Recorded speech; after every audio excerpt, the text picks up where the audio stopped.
Muy buenas chicas, muy buenas chicos, soy Neta, ¿qué tal estáis? Espero que estéis todos muy bien.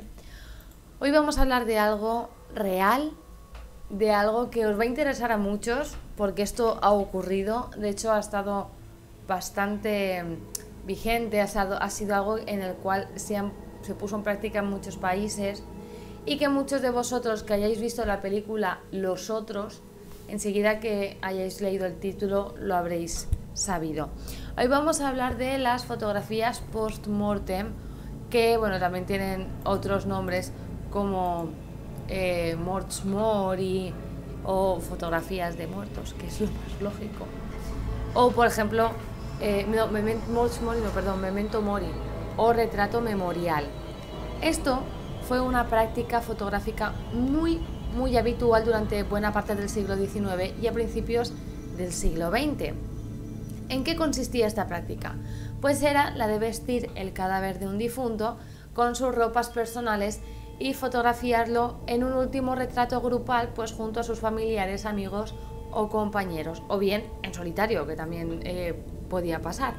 Para entender este tipo de retratos, que en la actualidad a menudo son considerados como muy morbosos o incluso de mal gusto, hay que comprender también que el momento histórico en el que fueron realizados y el significado que tienen estas fotografías tenían entre los parientes más cercanos del fallecido, porque a menudo pues se convertiría en el único recuerdo visual que dispondría la familia del fallecido y que permanecería entre ellos, en una época en la que en el mejor de los casos cada familia disponía de tan solo de unos pocos retratos y fotografías, o pues no tenía ninguno en absoluto hasta la muerte del difunto.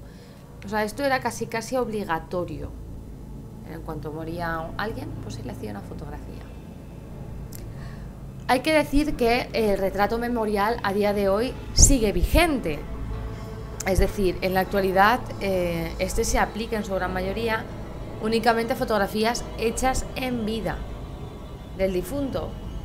Suena mal, pero bueno, todo el mundo cuando ha ido a un cementerio ha visto que en cada lápida pues hay en la gran mayoría, y algunas que no tienen foto, pues en la gran mayoría aparecen fotografías de los difuntos que descansan en ese lugar. Y la mayor parte pues tienen a su disposición a día de hoy todo tipo de retratos. De hecho, a día de hoy todo el mundo casi se hace una fotografía al día con el smartphone o con cualquier otra cosa.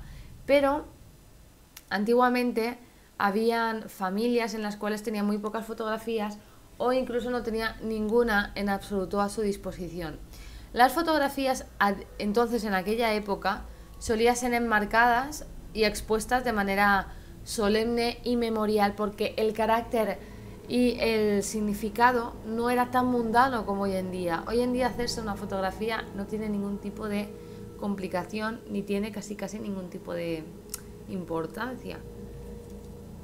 En este contexto pues se puede entender claramente pues el valor sentimental de cómo podría llegar a tener el retrato de un difunto, especialmente pues en el caso de los bebés y los niños de cortita edad, cuyas fotografías post-mortem pues serían posiblemente las únicas imágenes disponibles de ellos, pues, como os he dicho, por su corta edad. Y además las fotografías post-mortem de los niños eran las más comunes por el hecho de que allí en aquella época pues tenían una corta vida, ¿no? Un índice muy alto de mortalidad, hay que decirlo.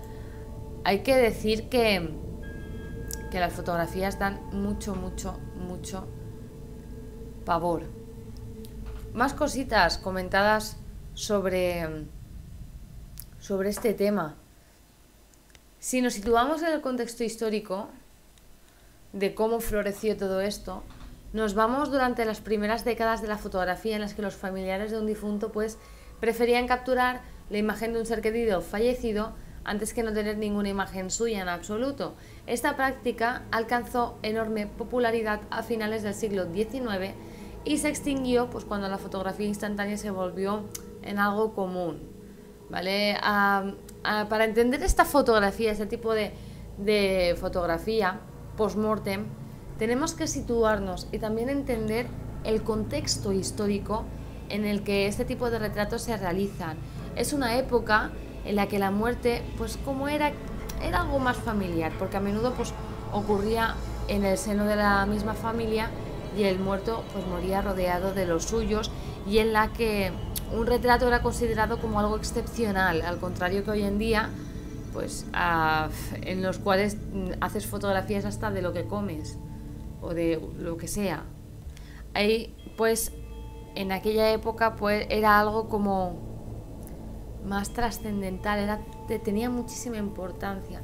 Las fotografías post-mortem pues nos servían a esa familia como recuerdos para recordar, valga la redundancia, al difunto, y esto era muy común especialmente en el caso de los bebés y niños de cortita edad, porque las tasas de mortalidad, como os he dicho, las tasas de mortalidad infantil en esos tiempos pues eran muy altos, y una fotografía post-mortem pues posiblemente era la única imagen de ese niño o de esa niña que la familia pues pudiera conservarla. Hay muchísimas técnicas de fotografía. Hay, por ejemplo, fotografías en las cuales el familiar aparece solo, otros que aparece acompañado. En casi todas aparece simulando que está vivo, ¿vale? En casi todas aparece que están simulando que están vivos. Otras, por ejemplo, los niños aparecen que simulan que están dormidos, parecen que hacen pensar que están dormidos los bebés. Hay otra que me ha llamado especialmente la atención, que la comentaré después. Hay otros en los que pues los ojos los tienen abiertos y todo, pero claro, la mirada está perdida, no enfoca a la cámara, entonces hay zonas pues que la mirada está completamente perdida. Otros tienen dispositivos en los cuales aparece como se levantan, ¿no? Para hacerlos que estén de pie tenían como una especie de dispositivo, un exoesqueleto rudimentario que hacía pues como una especie de maniquí, ¿no? Hacía que los cadáveres aparentaran ser maniquíes. Hay una que me llama especialmente la atención, ya te digo, en la cual aparece una familia compuesta de el padre, la madre y 3 niños que parece ser que fueron asesinados, y aparece la foto, ¿no? de estos 3 en la cama. Me llama especialmente la atención, es algo aterrador. Hay muchísimas fotografías que llaman muchísimo la atención, porque intentan simular más de una que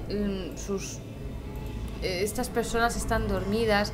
Uno, por ejemplo, a lo mejor que está pensativo, como la de una fotografía que seguro que ya la habréis pasado, en la cual aparece un hombre joven, bastante joven, sentado en un sillón y con la mano apoyada en la cabeza. Claro, la misma mano es para apoyar la cabeza, y parece como pensativo, realmente está muerto. Una nena que está dormidita. Los más vastos son los indígenas, o no indígenas, mentira, son personas de campo, y aparecen ya, o sea, ellos no se molestan en vestir al cadáver, directamente lo enseñan con el ataúd y todo. ¿Para qué molestarse? Pero también es verdad que hay algunas fotos de otras técnicas, como os he dicho, las cuales la fotografía aparece con el cadáver solo y acompañado de cosas u objetos que le gustaban a ese fallecido, pues como por ejemplo los animales de compañía que están sentados encima de él, o por ejemplo una niña que aparece con todas sus muñecas con las cuales antiguamente pues jugaba. Eso es muy tétrico y, como os he dicho, ha ocurrido. No me quiero extender más, espero que os haya interesado este vídeo. Un besito a todos, y si os queréis enterar de más cositas como esta, solamente tenéis que comentar vuestras sugerencias aquí abajo en los comentarios, y yo encantada pues haré el correspondiente vídeo. Un besito a todos, y como siempre os digo, una mentira pone en duda 1000 verdades. Hasta la próxima, chao.